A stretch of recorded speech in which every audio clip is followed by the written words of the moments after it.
Okay, so I want to do a hyperlapse, and I thought it would be fun to walk you through doing a hyperlapse. It's the middle of the day, and we're going to try a full daylight hyperlapse right now. Thanks for joining me.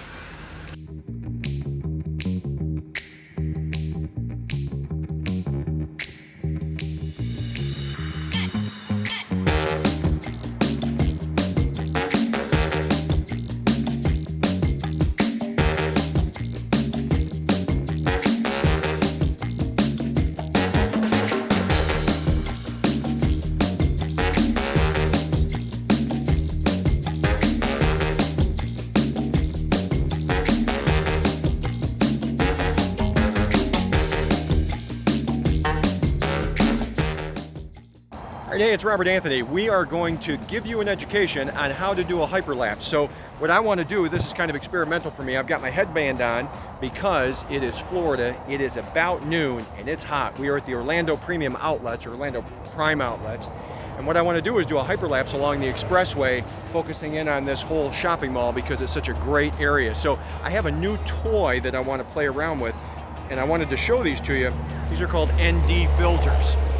So I've got an ND filter that goes all the way up to 512, which is what you need right now, right here.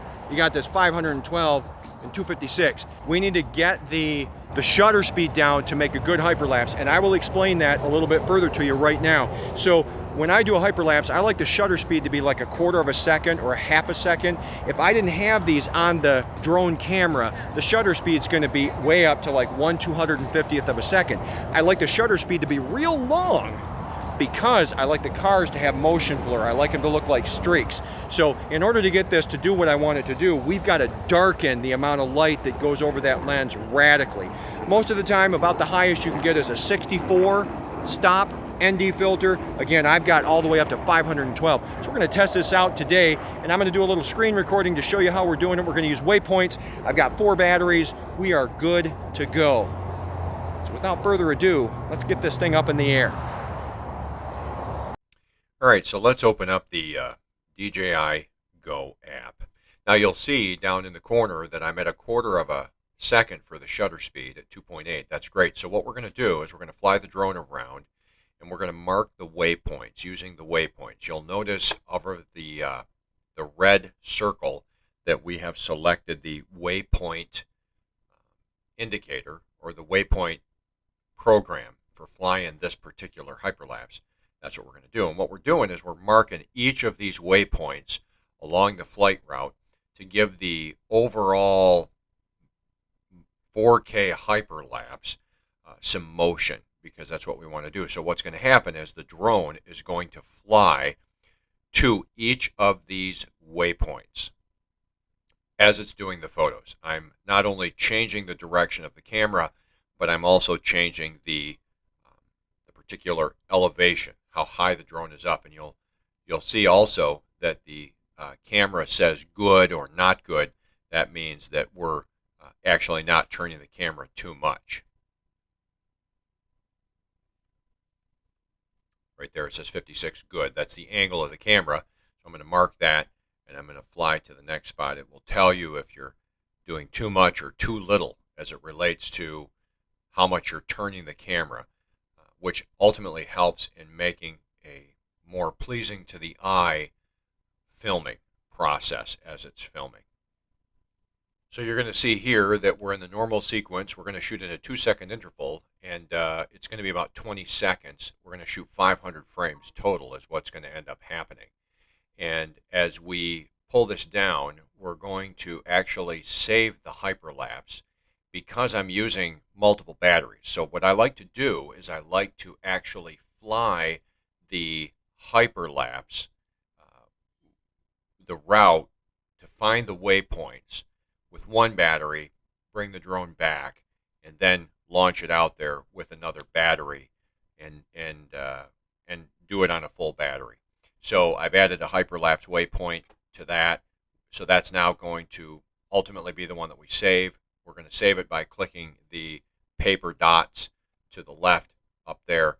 We're going to save that hyperlapse, and it will know to go to that next point and start doing its flying. All right, so I brought the drone back. I've changed the battery and I've initiated the hyperlapse, and you can see here it is actually flying to the first waypoint. The drone will get to the waypoint. It will turn itself around, which is what it's getting ready to do right now. And from here, it's going to start shooting the 500 photos while flying to each waypoint. We're obviously not going to record that, but you can see what's happening here. Next stop is going to be to take these images and bring them over into Lightroom and prepare the hyperlapse. It's a little windy today, so I'm not sure if this is going to turn out, because if the drone's doing that too much while it's flying, it makes for a bad hyperlapse, but I guess we'll find out.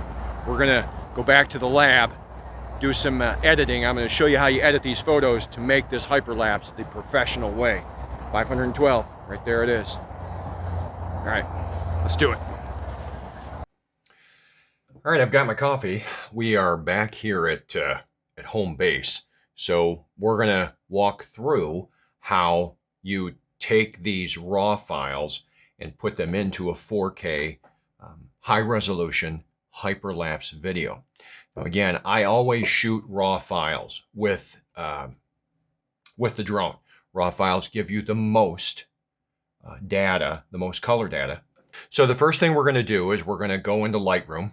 I've already opened it up and I've imported the photos. That's a whole nother video. We won't go into importing and everything, but you'll see here that I have the i4 Premium Outlets folder set up. Now, I want to draw your attention to the fact that over here, it says Hyperlapse 001 DNG, DNG being the file extension for a raw file coming out of the DJI Mavic drone. So what I'm going to do is I'm going to come over here and I'm going to Control A on Windows. I'm going to select them all, and I'm actually going to rename them. I'm going to click here in the metadata here, and I'm going to call these Premium Outlets. Now you'll notice it keeps the file extension the same, -001.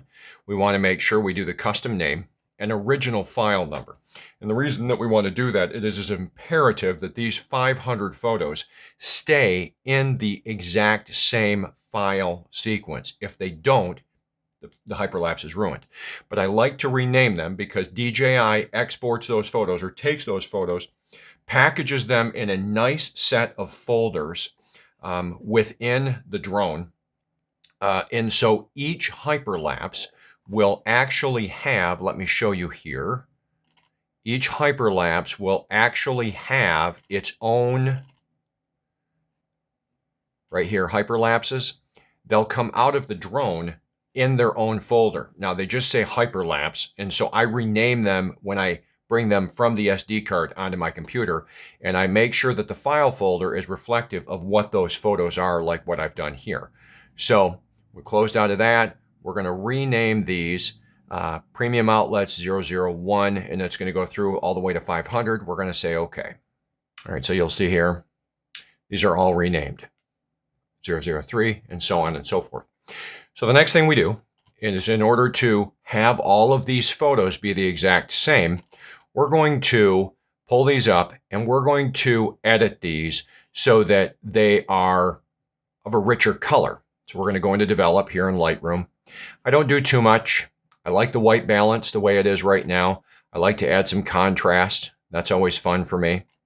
I'm going to bring up the whites. I'm going to bring down the blacks.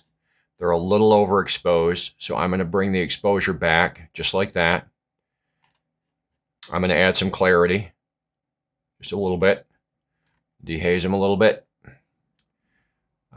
I do like some saturation. It's just a personal preference here. So I'm bringing the saturation up, and I'm going to add some vibrance to it. So what I might do is I'll come down here. Maybe I'll increase the saturation on the blue so that sky pops like that. Not too much because I don't want it to look overdone. I'm going to bring the yellows down just a little bit so it doesn't look so jaundiced. And maybe bring the reds up a little bit. So that's pretty much the extent of what we do. We can adjust the curves a little bit here. Just give it a little bit of an S curve. Not over the top. We want to do about like that. about like that. Pull this down a little bit here. So overall, I'm real good with this. So then what we do, we go back here to the library, come down here, click there, and you'll see the difference between the photos here. Okay, so what we're going to do right now is we're going to take this and we're going to right click just like this. We're going to go to develop settings. We're going to copy the settings. I copy everything. Want to make sure there's not any file rename in here. There's not. So I copy everything over. And then what we do is we go here, Control A, untick the one by hitting the control button like that. All the rest of them are selected.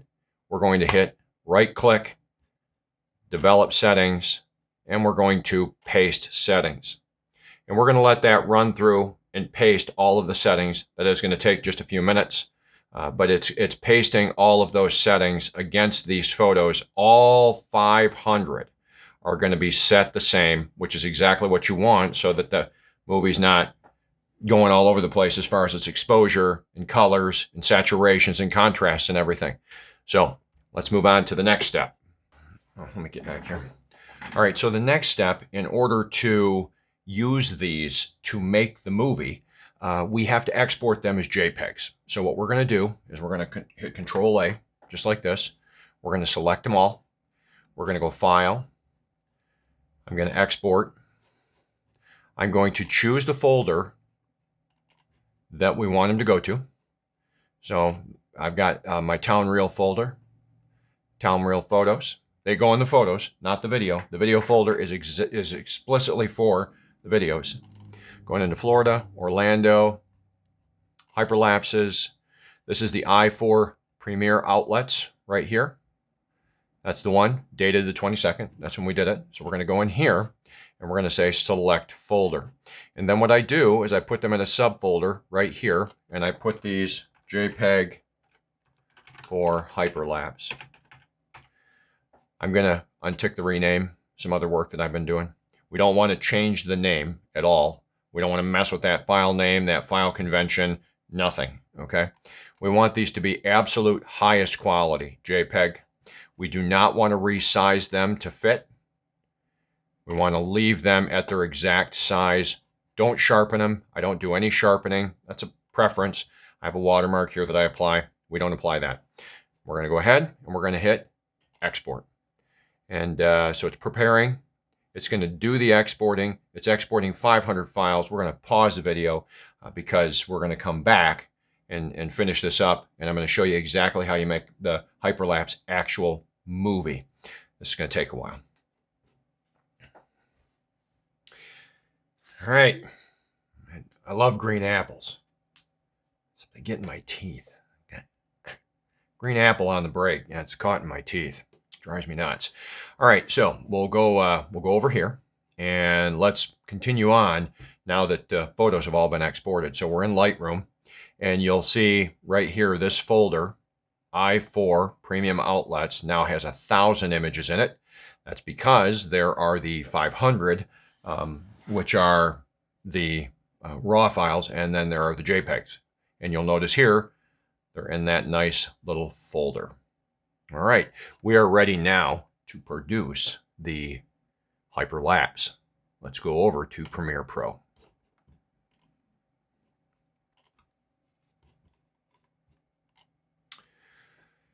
All right, so here we are in Premiere Pro. I have my 4K video template opened. I'm not going to get into the settings and what I have this set at because I don't have them all memorized. It's a template, and I set it and program it and leave it. So if you're curious about what the settings are on this template, I use Premiere Pro. You can use any number of video processing software programs to do this, but I use Premiere Pro. So that's what I'm going to talk about here. So as we're in Premiere Pro, we go to File, and then we go to Import. And then we go over to Town Reels. Town Reel Photos, which is where I store them at. And we're going to find those photos. We're going to go to Hyperlapses. We're going to go to the i4 Premiere. And you remember, we've got this folder for JPEG. So we go in there. So these are all the photos. And you'll notice that they are all done numerically in sequence. It's every last one of them, all 500 of them, which is freaking awesome. So what we do is we select the very first one right here, and you go down here in Windows and you check this box. What doing this is going to do is it's going to, once I hit open, it's going to bring all of them in the image sequence. So it makes us a 16 second or thereabouts hyperlapse.